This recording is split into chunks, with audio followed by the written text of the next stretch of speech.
Hello everyone, welcome back. Today we're going to be talking about short barrel AR-10s. Okay, so specifically we're talking about 14.5 and 12.5. Do they make any sense? So to answer that question, I think the first question that we need to answer is, what do we want out of an AR-10? Okay, so to kind of put things in perspective, your 9mm pistol has about 350 foot-pounds of energy. Your AR-15 with a 16-inch barrel has about 1,100 foot-pounds of energy. Your AK-47 and 300 blackout have about 1,500 foot-pounds of energy. Okay, so the reason why we're looking at energy is because we don't care. You know, that takes into account the bullet weight. So we're looking at the net result. Okay, you know, bullet weight plus velocity. You know, we're squaring the velocity, multiplying it by the bullet weight, dividing it by conversion factor, and we get energy, and that allows us to compare lots of different things of different bullet weights going at different speeds. Okay, so the AK-47 and 300 blackout, right? They have about 1,500 foot-pounds of energy. So if I'm going to go to a heavier AR-10, okay, it has to be significantly more than that. Okay, so you know, I don't want to have an AR-10 that's giving me like 16 or 1,700 foot-pounds of energy, because you know what, you know, it's not worth carrying a heavier gun, right, to get that little additional benefit. You know, if that's going to be the case, you just take your 300 blackout and you just shoot things twice, okay? Because with both the AK and the 300, the bullets are shorter, they're lighter, so you can carry twice as much ammunition, okay? So if we're carrying an AR-10, right, with these large cartridges, we need to get something for that, okay? So the way I have classified it is I've set 1,800 as the absolute floor, okay? So anything below 1,800 foot-pounds on an AR-10 is no good, okay? That's not going to be good. So I actually wrote this down here. So anything below 1,800, that's the red zone, okay? That's no good, okay? If we go from 1,800 to 2,000 foot-pounds, that's kind of like the yellow zone. That's where, like, yeah, there's some benefit there. It's not great, but yeah, you know, I can justify that, okay? Above 2,000 foot-pounds, okay, that puts us in the green zone, okay? So that's ideal. That's what I want to get out of a heavier AR-10. The amount of power that I want to get out of it for barrier penetration, right, is going to be above 2,000 foot-pounds, okay? So I have here a 20-inch AR-10. I've done lots of videos on this over the past year. I'll include a playlist in the comments and description so you can see the videos.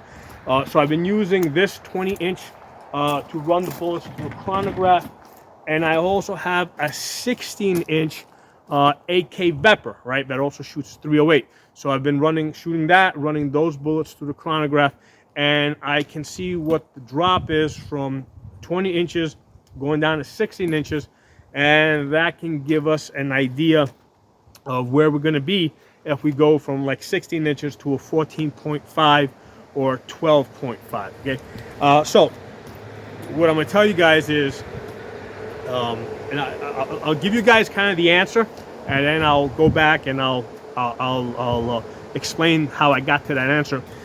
What's going to happen is, as we go to a shorter barrel, what that's going to do is it's going to limit the amount of ammunition that is available to us to give us the desirable results, right, of keeping us above 1,800 foot-pounds. Now, what do I mean by that? Okay, so okay, I have here a bunch of different 308 ammunition that I've been testing out in the 20-inch and the 16-inch. And one of the key points that I have found, right, is if you're shooting in the shorter 16-inch barrel, okay, you will benefit by having ammunition with a gunpowder that burns at a faster rate, okay? So if you got a faster burning gunpowder, it's going to have more time it'll have the ability to burn in the shorter barrel. If you put a slow burning gunpowder in a short barrel, it doesn't have time to burn, and more of the burning happens outside the barrel. So I've got here some numbers for you guys to look at. And let's start off with this 147 grain Freedom munitions, right?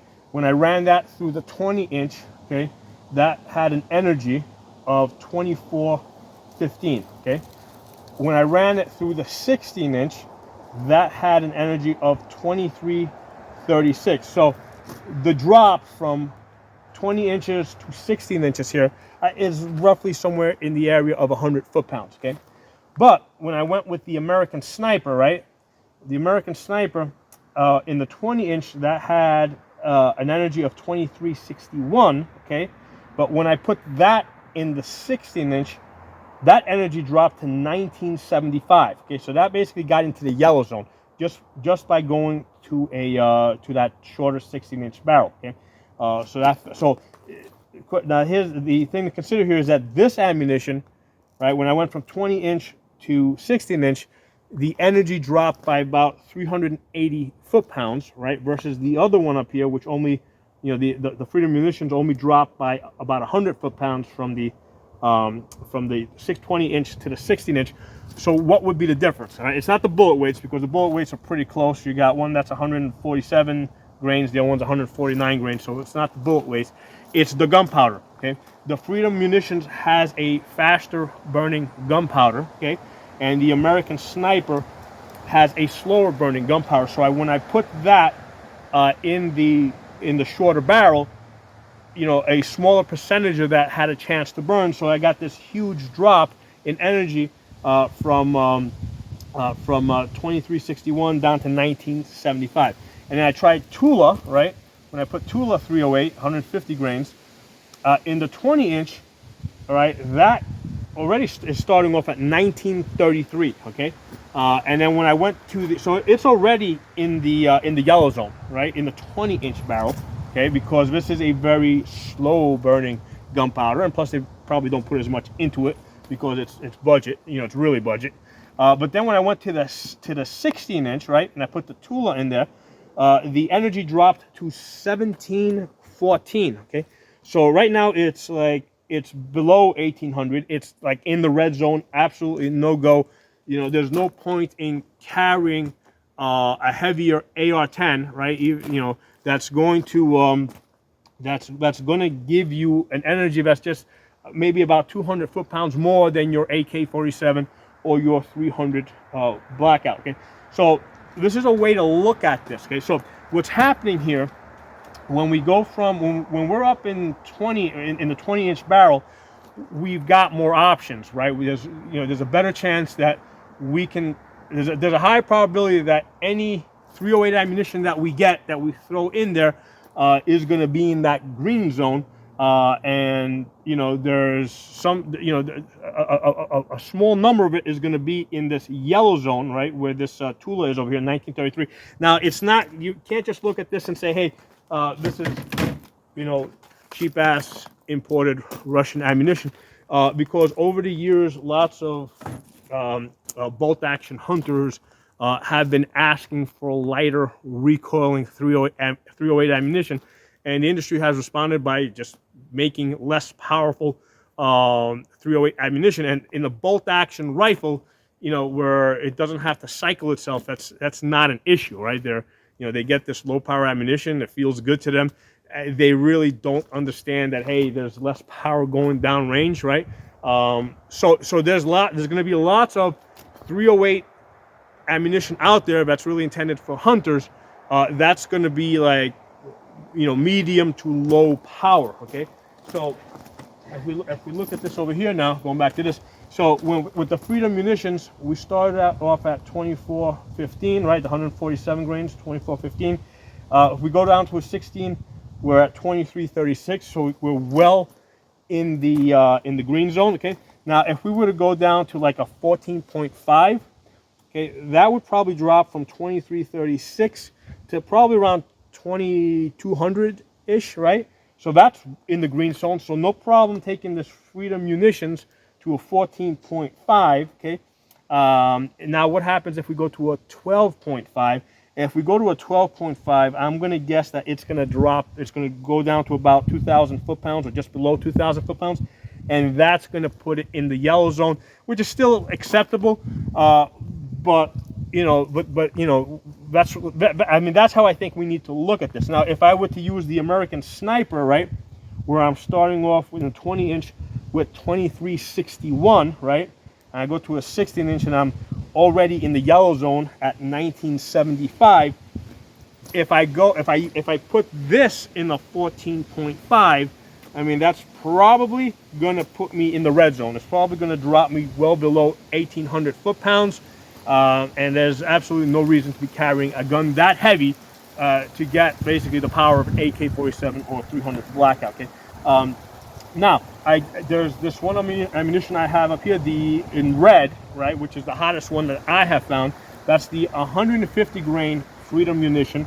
In my 20-inch, it gets 2671. Okay, in my 20-inch AR-10. Okay, I didn't even try it in the 16-inch because that's an AK gun. It doesn't have an adjustable gas valve, and since I can't, you know, basically they're not importing Russian guns anymore. I can't get parts for it. I don't want to run stuff that hot through it because if I break it, I can't get replacement parts, right? So that's why I didn't even try it in my 16-inch.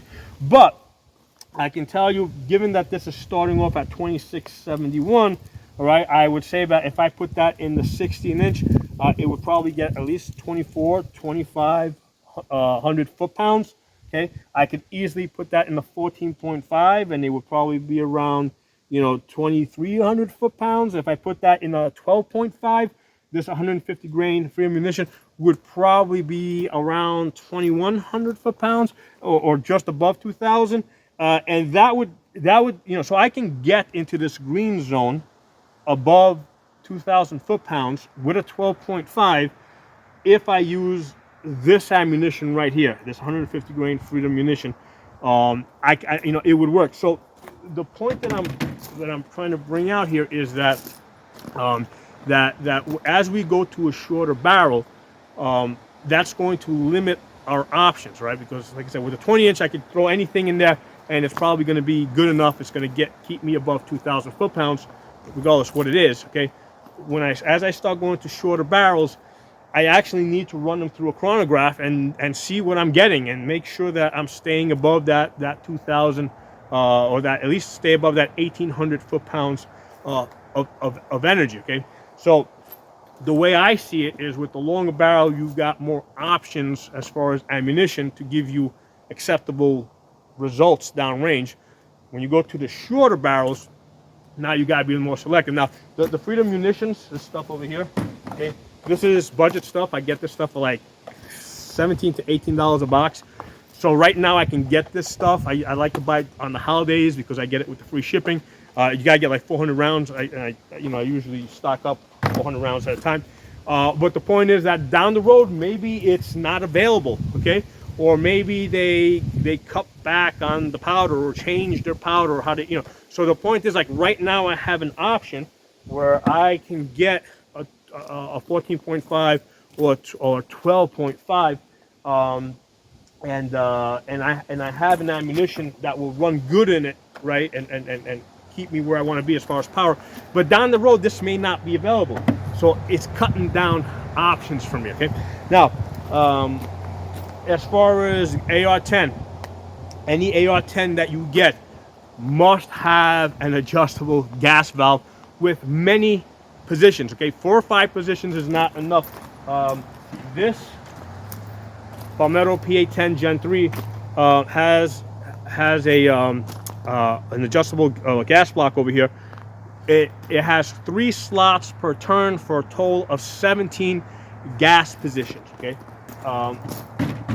and the reason for that, the reason why you need that amount of flexibility is because you can see right here, right, just with the 20-inch, right, depending on the ammunition I run in it, right, if I run the 150 grams Freedom munition, my energy is at 2671, right, but then if I go down to Tula, right, 150 grain Tula, and both the same bullet weights, That's at 1933. So there is a difference here of almost 700 foot-pounds in the same barrel, okay, on the same gun. 700 foot-pounds is basically what a 44 Magnum is, okay? So depending on what ammunition I have here, you know, I can have a difference of energy of that of a 44 Magnum, or of about 700 foot-pounds that I have tested, and there might be even, you know, you might even be able to get a bigger variation depending on, you know, if you test more ammunition. So the point is that any AR-10 that you get, or any gas gun that shoots 308s, you want it to have a highly adjustable gas block. And that doesn't mean 3 or 4 or 5 positions. You need it to have like 17 or more, okay? Because of this huge variation. Most AR-10s out there, right? If you look at the reviews of different AR-10s, the ones that don't have an adjustable gas block, you always have people complaining about it's not cycling this ammo, or it's not cycling that ammo, or, you know. So the manufacturers have a choice, right? They can either they can gas it so it'll run anything, in which case the gun's going to have a tremendous amount of recoil, and it's going to beat itself up, right? The gun's going to beat itself up. You got, let's say, like the Ruger S-FAR that I think has either 3 or 4. I think they started off with 3 gas positions, and they changed the valve now that it has 4 gas positions. And there's videos all over the internet of people complaining that it's not cycling this ammunition or that ammunition. And the problem, and the reason for that, is because 308 ammunition, it's not a gun problem, it's an ammunition problem. 308 ammunition has comes in huge variances, okay? So you need something that is highly adjustable, so that it will run anything that's 308. I mean, you can get a $30,000 Knights Armament M110, okay? That's probably not, that's not going to be a good gun for me, right? Because that gun is tuned to run a certain type of ammunition, right? And if I just throw Tula in it, right, it's probably not going to run it. So that's not a good gun, I think, for most people out there in the civilian market. That in most cases are just going to buy whatever ammunition is on sale, right? Whatever they get a good price on, whatever comes with free shipping. Okay, so the answer to this is not getting a more expensive gun. It is getting a gun that has a highly adjustable gas system. Okay, and as we go to shorter guns, right, shorter AR-10s, we got to understand that if we want to stay above 1,800 foot-pounds, we have to be you know, as we get to a shorter barrel, we need to be more selective with the ammunition. We're looking for ammunition that has a faster burn rate, and the only way you're going to know it is unless somebody tells you in the video like this. You have to have a chronograph. You got to get some, sample it out, you know, and see what kind of velocity you're getting, and do an energy calculation. And that's the only way that you're going to know, right? Unless somebody like me gives you the information. Now, I've got a 20-inch AR-10 here. Based on the testing that I've done here with my 16-inch Vepr, AK Vepr 308, I've already decided that I'm getting a 16-inch upper, right? I'm going to get it probably sometime around Black Friday. I'm going to get a 16-inch upper. I'm getting it from Palmetto, and it's important for you guys to know that AR-10s are not standardized, right? Unlike AR-15s, you can't just mix and match uppers and lowers from different companies, okay? It's not. You have to go back to the same company and get an upper that will fit that lower. Otherwise, they just won't fit. The two pieces will not go together, or you have to heavily modify it, right? And you're still going to have problems, okay? And in fact, even with like Palmetto says that their Gen 3 will work their Gen 2 and will work on their Gen 1 lowers.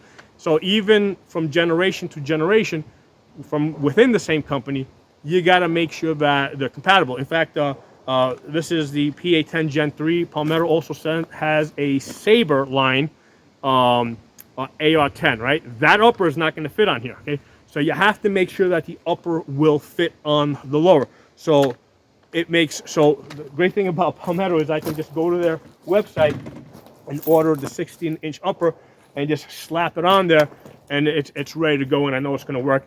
And it has that highly adjustable gas system. It makes no sense for me to to go and to try anything else, to go to any other company. Okay.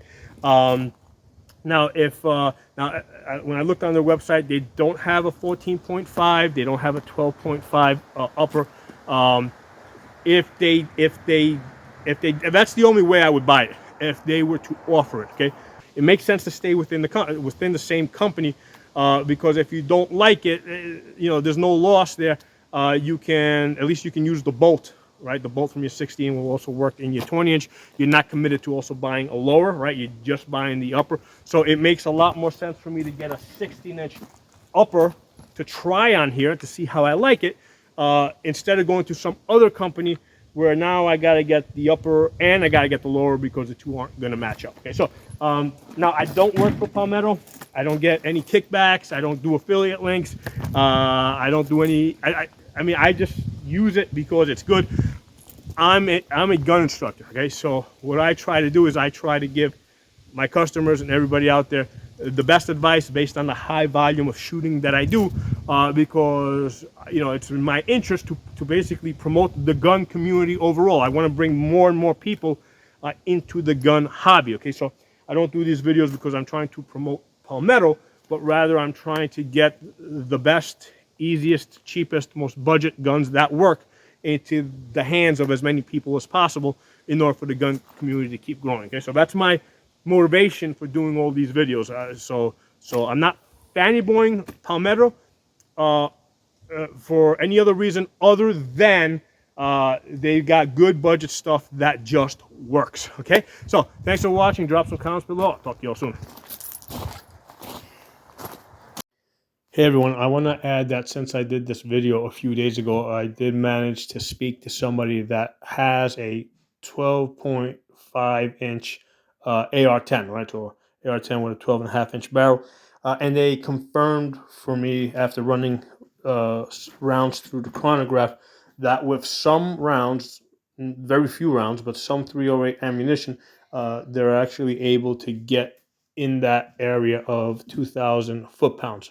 Some of them will be like 1950s, some of them will be like 2050, but they can definitely get in that area. So in my opinion, the 12.5 in a 308 can be a very practical rifle if you're moving and you want some serious firepower for barrier penetration.